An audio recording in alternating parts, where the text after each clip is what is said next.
आज Doubtnut app download करें। Doubtnut पर अपने सभी गणित, रसायन विज्ञान, भौतिक विज्ञान और जीव विज्ञान के डाउट्स का करो सफाया।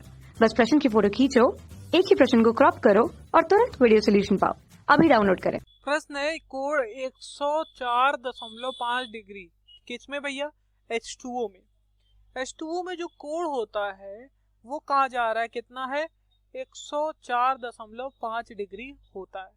इस तथ्य की व्याख्या कीजिए। ठीक है, तो अगर H2O का हम संकरण देखें, देखिए ऑक्सीजन जो होता है उसका परमाणु क्रमांक कितना होता है? 8 होता है।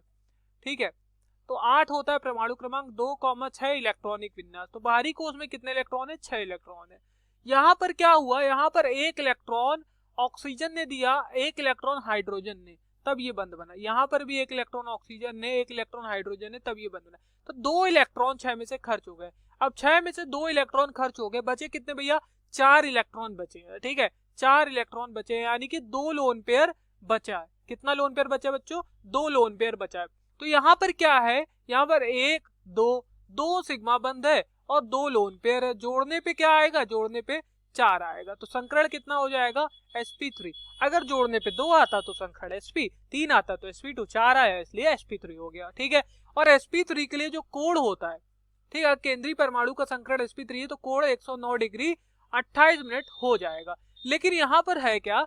यहाँ पर आप देख रहे हो लोन पेयर आ गए। ये लोन पेयर जो होता है, ये बंध युग्म के बंध के जो इलेक्ट्रॉन है, इनके बीच में क्या होता है? प्रतिकर्षण होता है, जिसके कारण कोण क्या होता है? कोण कम हो जाता है। 2 लोन पेयर के कारण अधिक कम हो जाता है। 1 लोन पेयर होता तो 107 लगभग आता, 2 लोन पेयर इसलिए 104.5 डिग्री, इतना ज्यादा कम होके इतना हो गया। ठीक है, ये कैसे हुआ?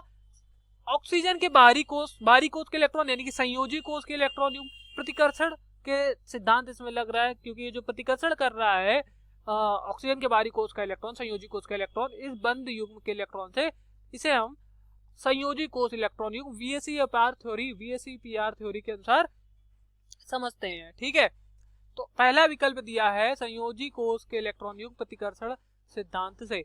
दूसरा है आणविक कक्षक सिद्धांत से। हाइड्रोजन बंध की उपस्थिति, फिर कह रहा है हाइड्रोजन ऑक्सीजन परमाणु में विद्युत ऋणात्मकता का अंतर से।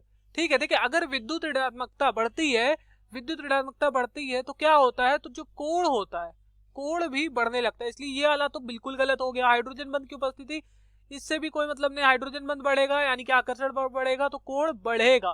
तो ये दोनों विकल्प हमारे क्या हो जाते हैं? रॉन्ग हो जाते हैं। आणविक कक्षक सिद्धांत के अनुसार हम क्या करते हैं? हम बंद कोटि निकालते हैं। ठीक है, ये भी हमारा गलत हो जाएगा। तो ए वाला विकल्प जो है वो हमारा सही है। ठीक है, जो अभी मैंने बताया वो संयोजी कोश इलेक्ट्रॉन युग्म प्रतिकर्षण सिद्धांत VSEPR थ्योरी के अंतर्गत आता है। तो ए विकल्प सही हो गया। Thank you. कक्षा 6 से 12वीं से लेकर नीट, IIT, JEE वो एडवांस के लेवल तक 1 करोड़ से ज्यादा छात्रों का भरोसा। आज ही डाउनलोड करें डाउटनेट ऐप या व्हाट्सएप करें अपने सारे डाउट्स 8400 400 400 पर।